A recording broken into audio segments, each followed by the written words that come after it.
안녕하세요. 김세라 변호사입니다.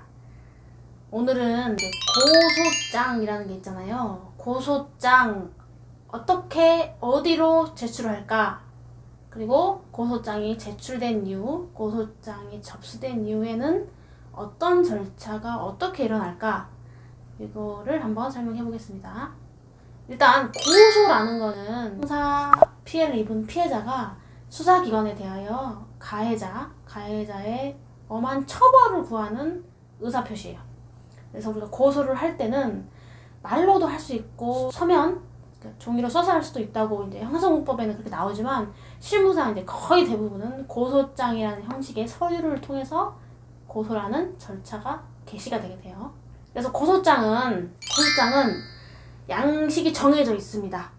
고소장 양식이 정해져 있는데 이제 경찰청 홈페이지에 가면 이제 표준 양식이 업로드가 되어 있어서 혹시라도 이제 나 혼자 이제 고소장을 쓰고 싶다 그러면 그 양식 표준 양식을 그대로 다운로드 하셔가지고 내부 사항을 기재를 하시면 되고, 변호사를 선임해서 변호사를 통해서 고소장 접수를 진행하면 이제 변호사님께서 알아서 다 잘 해주실 거라서 그건 걱정 안 해도 될 거예요.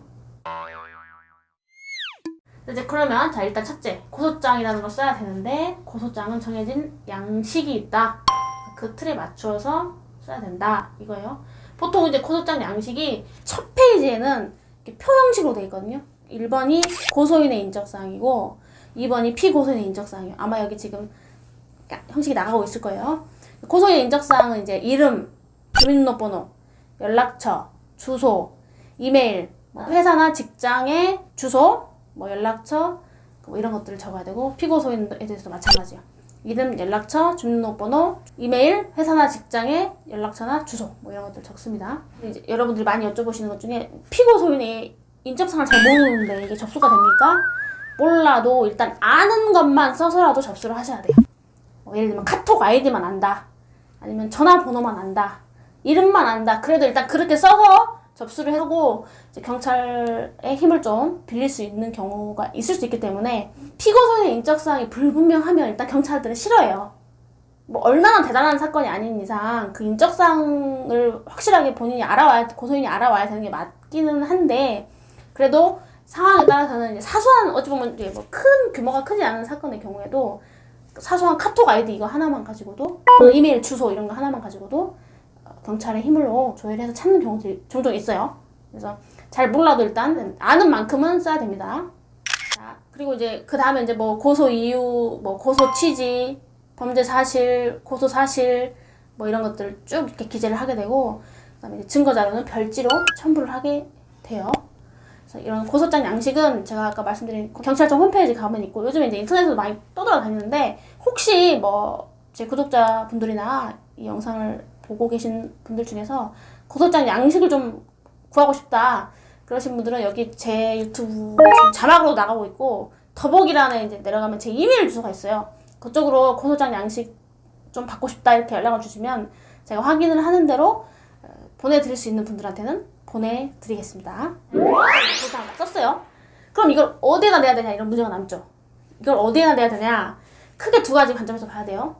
관할이 어디냐, 그러니까 우리 집, 내가 살고 있는, 고소인이 살고 있는 집 근처 경찰서에 내면 되는지, 아니면 우편으로 접수해도 되는지, 꼭 직접 가야 되는지, 아니면 그 상대방 있죠? 피고소인이 살고 있는 피고소인 주소지에 이걸 접수를 해야 되는지, 이런 게 관할의 문제예요. 일단 꼭 직접 가서 접수해야 되는 건 아니에요. 우편으로 접수할 수도 있습니다. 우편으로 접수할 수도 있는데 웬만하면 직접 가시기를 추천드려요. 그 다음에 고소인 주소지에 접수를 해도 됩니다. 고소장은 고소인 주소지에 접수를 해도 됩니다. 예를 들면 고소인은 경기도 부천에 살고 피고소인은 부산에 살아요. 그러면 만약에 이 고소장을 부산에 접수를 애초부터 해버리면 고소장 접수에 가장 먼저 하는 게 고소인에 대한 조사거든요. 고소를 하신 분도 경찰서 가서 조사를 한번 받아야 돼요. 고소인 이제 보충 진술 조서라는 걸 쓰게 되는데, 그러면 그거 하러 부산까지 가셔야 돼. 오히려 경찰들이 그런 걸 원하지 않아 합니다.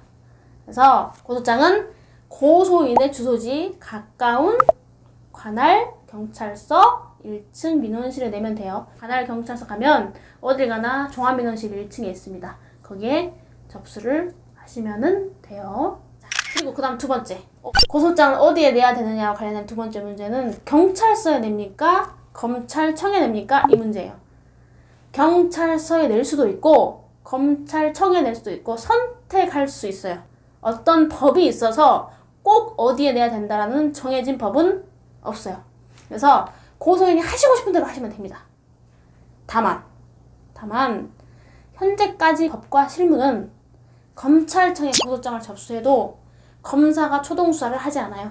물론 사건이 좀 특수한 사건의 경우는 검찰청에서 직접 조사를 하는 경우가 있지만 매우 드물어요. 보통 사람들의 평범한 일상과는 거리가 있습니다.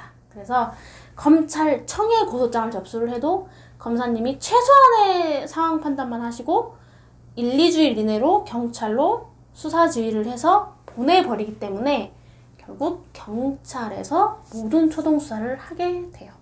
다만 검찰청에 내면 이제 조금 뭐가 있냐면 어쨌든 그 사건은 검찰에 고소된 사건이잖아요.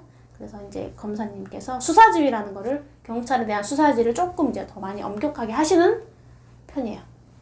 그래서 이제 이렇게 진행이 되니까 선택하시면 되고 요즘에 약간 트렌드가 검찰청에 내는 게 살짝 트렌드예요.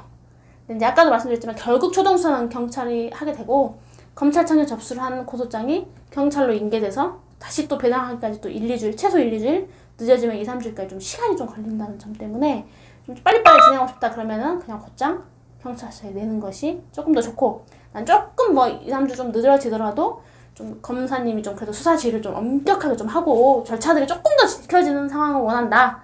그러면 검찰청에 내는 게 좋겠어요.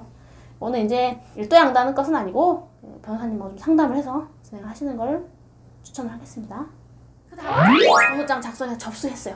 그러면 이제 여러분들이 많이 궁금해하시는 게 그러면 변호사님 이렇게까지 됐으면 이제 이 다음은 어떻게 됩니까? 제가 지금까지 고소대리만 진짜 거의 뭐 거짓말은 몇백 건을 했어요. 몇백 건을 했는데 제일 많이 받는 질문이 제가 이제 연락을 드리겠죠? 고소장이 잘 접수됐습니다. 이렇게 연락을 드리면 변호사님 이제 이 다음은 어떻게 돼요? 시간 얼마나 걸려요? 제가 뭐 또 해야 될 게 있나요? 이런 것들 많이 물어봅니다. 자, 일단 보통은 이제 고소장 접수를 하면 일 처리가 빠른 수사관님께서는 일주일 정도 이내에 좀 일 처리가 느리고 가지고 계신 사건이 많은 수사관님께서는 2주에서 한 3, 4주 이내로 고소인한테 연락을 주십니다. 보통은 유선으로 와요. 직접 전화를 하시는 수사관님도 계시고 문자나 카톡으로 하시는 분도 많으세요. 그런 분들께서 이제 사건이 접수가 되었습니다. 고소인 조사를 받으셔야 되니 뭐 언제 몇 월 며칠 몇 시까지 뭐 땡땡땡 경찰서로 좀 나와주십시오. 뭐 누구누구 수사관 이렇게 연락이 와요. 그래서 제가 정말 웃긴 게 꼭 그 수사관님들께서 막 전날 연락해요. 전날 밤에 갑자기 문자가 와서 뭐 내일 나오세요. 내일 10시까지 나오세요. 내일 2시까지 나오세요. 이런 경우도 많아요. 좀 사실 부당한데 부당하다는 게 좀 이제 뭐 어떤 문제가 있다는 부당함이 아니라 이제 어쨌든 고소인도 경찰서 가려면 좀 준비를 좀 할 시간이 필요한데 현실적으로 실무적으로 그러지 않을 때가 많아. 이것도 언제나 케바케인 게 수사관 입장에서 약간 차이는 있습니다. 그런 경우도 좀 있다는 건 좀 유념을 하셔야 돼요. 그래서 만약에 이제 혼자 고소를 접수했는데 막 다음날 오라고 그런다 그러면은 수사관님 잘 얘기하시면 돼요. 제가 조금 이렇게 시간 며칠만 더 주시면 조금만 더 검토해보고 나가고 싶다 이렇게 얘기를 해서 유도리 있게 좀 준비 시간을 가지는 것도 방법이 될 수 있어요. 이제 고소인 조사를 딱 해요. 그리고 고소인 조사까지 딱 마치시면 이제 피고소인도 조사를 해야 되잖아요. 아까도 말했듯이 고소인이 살고 있는 관할지와 피고소인이 살고 있는 관할지가 지역적으로 멀리 떨어진 경우는 고소인 조사까지만 한 상태에서 해당 수사관님이 피고소인 주소지 관할경찰서로 사건을 싹 다 이렇게 보내요. 그러면 해당 경찰서에서 그걸 받는데 한 2, 3주 걸리겠죠? 받고 그 경찰서 또 배당 절차를 거쳐서 피고소인을 불러서 조사를 해요. 똑같아 절차는. 그런데 만약 같은 관할 주소지야. 고소인도 부천에 살고 피고소인도 부천에 살아요. 그러면 그냥 부천 경찰서 그 관내 경찰서에서 피고소인 똑같이 불러요. 또 불러서 조사를 해서 조서를 꾸밉니다. 이렇게까지 고소인 접수하고 고소인 조사에서 조서 꾸미고 피고소인 조사에서 조서 꾸미는 때까지 관할이 같다는 전제하에 한 달 정도 걸린다고 생각하시면 돼요. 보통은 한 달에서 한 달 반이면 거기까지 마무리됩니다. 그런 다음에 두 사람의 진술이 첨예하게 대립되고 객관적인 증거가 조금 부족하다. 그 누구의 말을 신빙할 수 있는 객관적인 증거가 부족한데 두 사람 말이 완전히 다른다. 주요 쟁점이 다 다른 소리를 한다. 그러면 대질 조사라는 거를 하게 돼요. 언제나 대질 조사하는 거 아니에요. 수사관이 필요하다고 판단하는 사안에 한해서 대질 조사가 이루어지게 돼요. 하고 이제 보통 한 2달에서 2달 반 정도 지나면 조사 이렇게 불러서 물어보는 절차들은 다 마무리가 됩니다. 거기서 이제 경찰이 조사한 꾸민 내용, 객관적으로 제출된 쌍방 제출된 자료 내용 이런 것들 다 취합을 해서 최종적인 의견을 쓰게 돼요. 사법경찰관 의견서를 최종적인 쓰게 되는데 보통 그렇게까지 되는데 한 3개월 정도 걸리는 게 일반적입니다. 사에 따라서 뭐 한두 달 더 걸릴 수 있겠죠. 어쨌든 한 3, 4개월 내에 이제 그렇게 쓴 다음에 그 내용을 싹 다 조서 꾸민 것, 경찰서에 제출된 모든 자료, 사법경찰관 작성의 의견서 이런 거 다 그대로 한 권으로 편철을 해서 검사님한테 사건을 올리게 돼요. 우리가 그것을 송치라고 합니다. 송치. 그래서 송치를 할 때 가장 중요한 거는 그 해당 수사관이 어떤 의견으로 보냈느냐, 무혐의 의견으로 송치를 했느냐, 기소 의견으로 송치했느냐, 이게 아주 중요해. 왜냐면 검사님들께서 사실 엄청나게 사건이 많기 때문에 아주 세심하게 다 살펴보시기는 현실적으로 어려우세요. 물론 아주 열심히 하시고 다 보시겠지만, 그래서 사법경찰관이 올린 의견대로 최종 검사의 처분이 나오는 확률이 한 80% 이상 그래요. 좀 더 솔직히 말하면 90% 가까이는 거의 똑같습니다. 그래서 사법경찰관이 무혐의 의견을 송치했다. 그러면 큰 걱정 안 하셔도 되는 게 맞아요. 근데 사법경찰관이 기소 의견을 송치했다. 그러면 좀 걱정을 하셔야 돼요. 처벌 가능성이 매우 높기 때문에 걱정하셔야 되고, 특별한 사정이 어느 날 경찰청에서 다시 또 조사를 한다고 부르거나 하지는 않아요. 그런데 사안이 중하거나 피해의 정도가 매우 중하거나 피해자가 엄벌을 자꾸 탄원한다거나 해당 그 피고소인이 전과가 좀 많다거나 아니면 해당 피고소인의 경찰서에서 꾸민 조서의 내용이 불분명한다거나 거짓말이거나 주장이 자꾸 바뀐다거나 그렇게 돼서 검사님이 이 사람을 한번 불러서 내가 한번 조사를 받아야겠다 이렇게 판단을 하면 부릅니다. 그래서 음주나 뺑소니로 사람이 죽거나 다친 사건이나 또 음주도 전과가 엄청 많은 사건, 그리고 보이스피싱 관련 사건, 그 다음에 사기인데 피해 금액이 크고 피해자 수가 많고 그런 사건에서는 검사실에서 다시 불러서 조사하는 경우들이 꽤 있는 편이에요.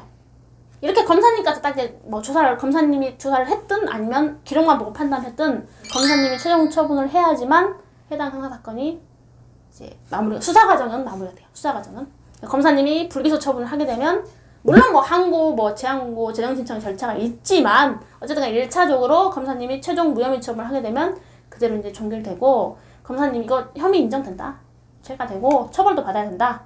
그러면 기소를 하게 되면 해당 사건은 법원으로 넘어가게 되고 피고소인의 지위가 피해자에서 피고인으로 바뀌게 돼요.